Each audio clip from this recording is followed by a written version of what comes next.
What film role was 100% perfectly cast? John Candy as Uncle Buck. Here's a quarter. Go downtown and have a rat gnaw that thing off your face. John Candy in anything. That man was like a real-life Disney character. When they recast James Earl Jones's role as Mufasa for The Lion King, the person they got to replace him was James Earl Jones. I don't know why they didn't get Jeremy Irons to voice Scar again. His voice is incredible. Raul Julia and Angelica Houston as Gomez and Morticia. They were both perfect individually, but the way they played off of each other took it to another level. My favorite on-screen depiction of true love in a marriage. I was going to say them too, but also Christopher Lloyd will always be the best Uncle Fester. Val Kilmer as Doc Holliday in Tombstone. Johnny, I'm sorry, I forgot you were there. You may go now. Not his most iconic line as Doc, but one of my favorites. I also think that Kurt Russell did a pretty good job as Wyatt Earp. Doc, you ought to be in bed. What the hell you doing this for anyway? Because Wyatt Earp is my friend. Hell, I've got lots of friends. I don't. My favorite line in the whole film. That or, he's down by the creek, walking on water. Daniel Day-Lewis as Daniel Plainview, There Will Be Blood. DDL as the Butcher in Gangs of New York. The whole cast of The Shawshank Redemption. Special mention to Morgan Freeman. Made Morgan's voice iconic. Especially since in the short story he's a red-headed Irishman, hence the nickname Red. I really like Tim Robbins in this movie. He looks like a really educated man, so he looks perfect in The Shawshank because he really seems different than anybody in this prison. Kathy Bates as Annie Wilkes in Misery. You're right, she's fantastic. I can never read the book again without picturing Kathy Bates. Kathy Bates as Mama Boucher. Yes, I am 100% serious. Yes, I will die on this hill. Sigourney Weaver as Ellen Ripley. Bill Paxton as Hudson. That man was ready to get it on. Javier Bardem in No Country for Old Men. Everyone in that movie TBH, and especially Kelly MacDonald. Her West Texas accent is spot on, and she's Scottish. Oh yeah, the very thought of that character, and haircut, scares me. Patrick Stewart as Jean-Luc Picard. Anyone other than Andre the Giant as Fezzik would be inconceivable. If only he could have played the mountain that rides. Rest well, and dream of large women. I think Andre the Giant would have been unhappy as the mountain that rides. He was a very gentle soul and preferred humor and irony over sheer physicality or violence in roles. Even in his wrestling performances he used the least amount of force possible and sought to make the audience laugh and smile. I think he would have enjoyed GOT, but I don't think he would have enjoyed playing that part. Alan Rickman in Galaxy Quest, though I could have posted just Alan Rickman and the post would have still answered the question. Everyone in Galaxy Quest was perfectly cast. I absolutely love him as the voice of Marvin the paranoid android in Hitchhiker's Guide to the Galaxy. Chris Tucker as Ruby Rod from The Fifth Element. I heard they wanted Prince, but Chris was perfect.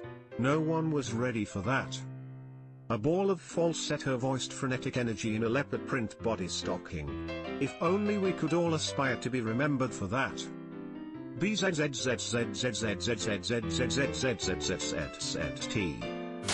Christian Bale for American Psycho. The fucking business card scene. Hey Paul. Definitely Anthony Hopkins as Hannibal. Anthony Hopkins as Mr. Ford in Westworld is great too. Anthony Hopkins is always a win. Edit, Dr. Ford. With all due respect to Sean Connery, best Bond etc. Thank goodness he turned down the role of Hannibal Lecter.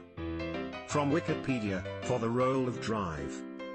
Hannibal Lecter, director, Demi originally approached Sean Connery. After the actor turned it down, Anthony Hopkins was then offered the part based on his performance in The Elephant Man, 1980. Other actors considered for the role included Al Pacino, Robert De Niro, Dustin Hoffman, Derek Jacobi and Daniel Day-Lewis. I don't think he could have come anywhere near to the sinister stillness of Anthony Hopkins. Still, if only there were audition tapes. FBI agent Starling slowly approaches the last cell, and the figure steps out of the darkness. Hello Clarice. Michael J. Fox as Marty McFly and of course Christopher Lloyd as Doc Brown. It's amazing that they shot a significant part of the movie with a different actor, but when Fox became available they hired him and reshot all of those scenes.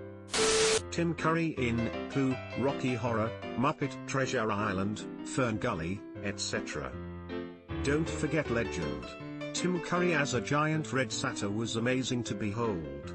Really, Tim Curry was smashing in every role he played. When you're a professional pirate. Tilda Swinton as the Archangel Gabriel in Constantine. Let's not forget Peter Stormare as Satan. Tilda Swinton in literally any role she ever plays. Her character in Snowpiercer is flawless. Russell Crowe as Maximus in Gladiator. The speech once he takes off the mask is goosebump-inducing epic. Quiet strength. We'll say nothing about him as Robin Hood, though. Also, Joaquin Phoenix did a fantastic job as Commodus in the same film. Seems he's got a knack for playing crazies. I don't think the film would have been nearly as good if either of them were played by someone else. Master and Commander is my all-time favorite movie. Crowe is a kick-ass actor and somehow underrated for a guy who's won a couple Oscars. David Tennant as Crowley. Michael Sheen as Aziraphale. David Tennant as Kilgrave. Just, David Tennant in anything. Hugo Weaving as Agent Smith in The Matrix.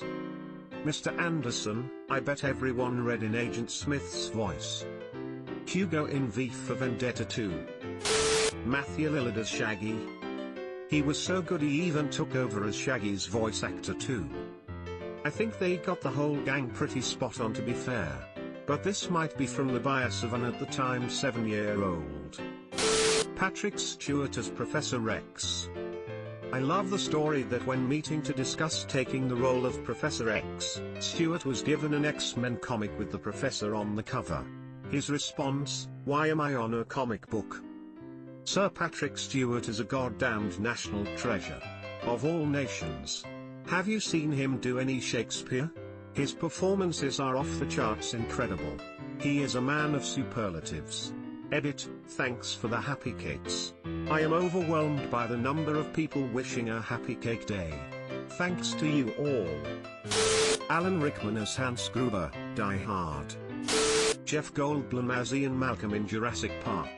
On second thought, all of the actors in Jurassic Park.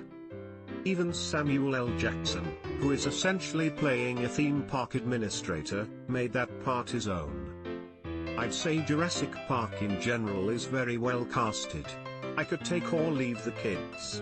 But the adult actors are pretty spot on. Rowan Atkinson as Mr. Bean. Rowan Atkinson as Blackadder. Leonardo DiCaprio as Arnie Gregg in the movie What's Eating Gilbert Grape. Robbie Coltrane as Rubeus Hagrid. J.K. Rowling really wanted Coltrane for Hagrid. She has said in interviews that when the books were being adapted, he had to be the first person they approached for the role. Casting in the first 2 Harry Potter movies was pretty much perfect. Robbie Coltrane as Hagrid, Kenneth Branagh as Gilderoy Lockhart, Alan Rickman as Snape, Maggie Smith as McGonagall, Richard Harris as Dumbledore, Ian Hart as Quirrell, Warwick Davis as Flitwick, even Miriam Margolyes as Sprout was on the nose. And secondary characters such as Tom the Bartender, Ollivander, Oliver Wood, etc. Rainn Wilson as Dwight Schrute. Creed Bratton as Creed Bratton. The Office had perfect casting in general. Rosamund Pike as Amy Dunn in Gone Girl. She perfectly embodied the Amy of the book and somehow added even more depth to the character. She was truly excellent and deserved the Oscar emo. Super excited for her to play Moraine in the upcoming Wheel of Time show, feel like she is also a perfect cast for that character. Edit, Moraine. Joaquin Phoenix in Walk the Line. A superb Johnny Cash. Joaquin Phoenix as Commodus in Gladiator. Al Pacino as Michael Corleone. The scene of him fighting with Kay about the kids is one of the most amazing pieces of acting I've ever seen. I'd have to say Edward Norton as Jack and Brad Pitt as Tyler Durden in Fight Club. But that entire cast was solid. They embodied the characters flawlessly from the book. I was thinking of Edward Norton as Derek in American History X, he nailed that performance so well. Heath Ledger, the Joker, The Dark Knight. Never have I ever been more wrong about someone playing a role. When I heard that they cast him I was like the guy from Knight's Tale. No. Will never work. One of the best acting performances I've ever seen. Subscribe for more hot Reddit takes in your inbox, guaranteed.